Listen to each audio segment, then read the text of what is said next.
Почитувани наставници. Преку ова кратко видео би сакала да ви дадам неколку насоки како да прилагодите материјали за деца со попреченост кога употребувате слика. Секако дека би започнале од позадината, која што ја креирате на документот, бидејќи таа представува слика. Пред нас имаме една многу интересна позадина, која што содржи слики, содржи анимација, содржи светлосни ефекти и која што е многу привлечна за децата кога ја следат наставата. Меѓутоа, доколку имате ученик во вашата училница, односно во вашето одделение, кое што има тешкотии да се фокусира и да одржи концентрација при предавање на одредена наставна содржина, секако дека оваа содржина, односно оваа позадина не би била соодветна, бидејќи оној автомобил кој што се движи горе би му го одзело вниманието и не би можел да се фокусира на она што е напишано како текст и на она што се предава. И исто така, имајте на ум дека постојат ученици кои што добиваат епи напади од високи интензивни бои и светлосни ефекти. Затоа ние нудиме едно решение, односно ќе ви покажеме како изгледа пристапна позадина. И лицата со церебрална парализа многу често не можат од позадина која што има многу детали да издвојат еден детал. Затоа нудиме една позадина која што е во бела, неутрална боја и имаме само текст и она што е важно да се прикаже, односно да се каже како содржина, како информација која што учениците треба да ја примат. Во однос на употреба на слики, можете да забележите една содржина која што е богата со слики, интересни слики, кои што навистина изгледаат многу убаво, меѓутоа, доколку имате ученик со церебрална парализа и сакате преку оваа содржина да научите можеби нови поими кои што ги опфаќа темата фарма, би било многу тешко доколку поединачно барате од него да ги посочи предметите, односно сликите, поимите кои што се наоѓаат на оваа позадина, или пак да ви опише одредена слика. Тоа ќе биде тешко, бидејќи тие имаат тешкотија да издвојат детал од позадина која што содржи многу повеќе детали, па затоа би било добро доколку истата оваа содржина ја прикажете на неколку страници, односно на неколку слајд. Најпрво да почнете со една слика, па тука, ако сакате нешто да предавате за сликата да го посочите тоа, или пак ако сакате да го направите како вежба, како повторување или барање од ученикот, една слика по една да барате, да се опише, да се избои, да се нацрта и слично. На тој начин би имало активно учество од страна на ученикот. Кога станува збор за ученици со поголемо оштетување на видот, добро е сликите кои што ги презентирате да бидат во црно-бела боја, односно во висок контраст, бидејќи на тој начин тие би можеле да ја примат целата слика, односно да ја примат целата слика како информација или како слика која што сакате да ја испрезентирате. При тоа треба да внимавате сликите кои што ги користите да бидат со добра резолуција. Што значи тоа? На интернет имаме можност да симнеме многу слики, различни слики, меѓутоа и да изгледаат многу фино кога ги пребаруваме на интернет, меѓутоа кога сакаме да ги ставиме во одредена презентација или одреден документ, секако дека сакаме да ја намалиме или зголемиме нивната големина. При тоа растегнување може да дојде до испрекинување или до нарушување на квалитетот на контурата на сликата.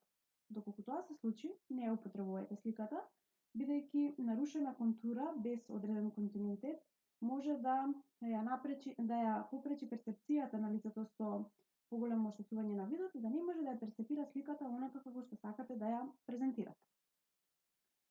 Кога избирате слика, исто така треба да обрнете внимание на неколку карактеристики на лицата со попреченост, односно карактеристики на самите слики.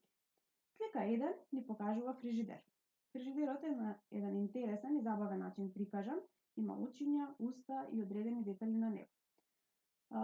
Кога имате ученик со интелектуална попреченост, ваква слика би требало да избегнете, бидејќи лицата со интелектуална попреченост ги примаат информациите онака како што ги презентирате на конкретно ниво, она што го гледаат, така и го учат. Затоа, ученик со интелектуална попреченост од оваа слика би можел да разбере дека фрижидерот навистина има очи и уста. Втората слика исто така ни покажува фрижидер, кој што е отворен и можете да забележите дека има многу детали. Оваа слика не би била соодветна и не би била пристапна доколку имате ученик кој што има тешкотии да се фокусира, односно не може да одржи внимание и концентрација, а наместо да го гледа фрижидерот, ќе ви објаснува што има во фрижидерот или ќе се фокусира на одреден производ кој што е сместен во самиот фрижидер. И исто така лицата со церебрална парализа би имале тешкотија да го перцепираат фрижидерот бидејќи има многу детали. А кажавме уште на почетокот дека тие имаат тешкотија да издвојат детал во слика која што е богата со многу повеќе детали. Третата слика исто така представува фрижидер. Меѓутоа можете да забележите дека истата на средината има една ознака C, која што ни кажува дека оваа слика е заштитена и дека не можеме да ја користиме бесплатно и да ја ставиме во нашите презентации. Затоа избегнувајте вакви слики од таа причина, меѓутоа кога станува збор за пристапност, оваа слика не е пристапна бидејќи гледате дека во позадината има некоја сенка. Оваа сенка може дополнително да ја оттовари сликата и да не може лице кое што има поголемо оштетување на видот да ја види онака како што сакаме да ја испрезентираме, бидејќи има дополнителен додаток кој што може да ја отежни перцепцијата. Еве примери кои што може да ви покажат што значи пристапна слика. Првиот и вториот пример не се примери кои што се соодветни доколку имате лице со поголемо оштетување на видот, бидејќи се со црни и јасни контури. И третиот е една реална слика која што ни покажува фрижидер од реалноста и е добро да се прикаже доколку имате ученик со интелектуална попреченост. Исто така, внимавајте, кога прилагодувате текст, добро е текстот да го подкрепите со слика. И тоа најчесто го правиме за лица кои што имаат интелектуална попреченост. Меѓутоа, внимавајте сликата да содржи само она што сакаме да го кажеме, да нема повеќе дејствија во неа. Доколку сакате на учениците да им кажете дека во 8 часот попладне треба да ви ја испрата домашната задача, доволно е само да им го поставите овој часовник кој што покажува 8 часот.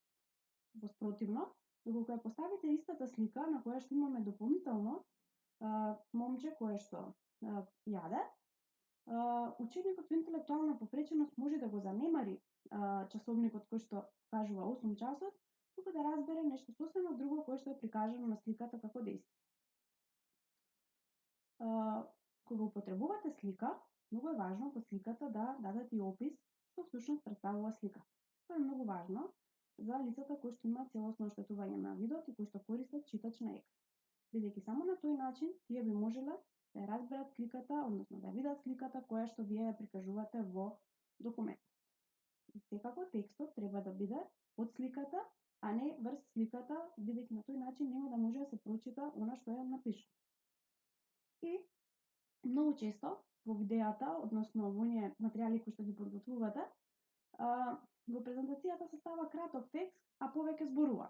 Добро е, сето она што се зборува, да имате одреден дел од просторот, односно од презентацијата, во која што сето она што го зборувате ќе се преточи во текст. Тоа би било многу корисно за лицата со оштетување на слух, да можат да разберат што дополнително објаснувате и кажувате во презентацијата. Со вакви прилагодувања, лицата со попреченост би можеле активно да учествуваат во сите ваши предавања, односно сите ваши содржини кои што ќе ги подготвите за нив.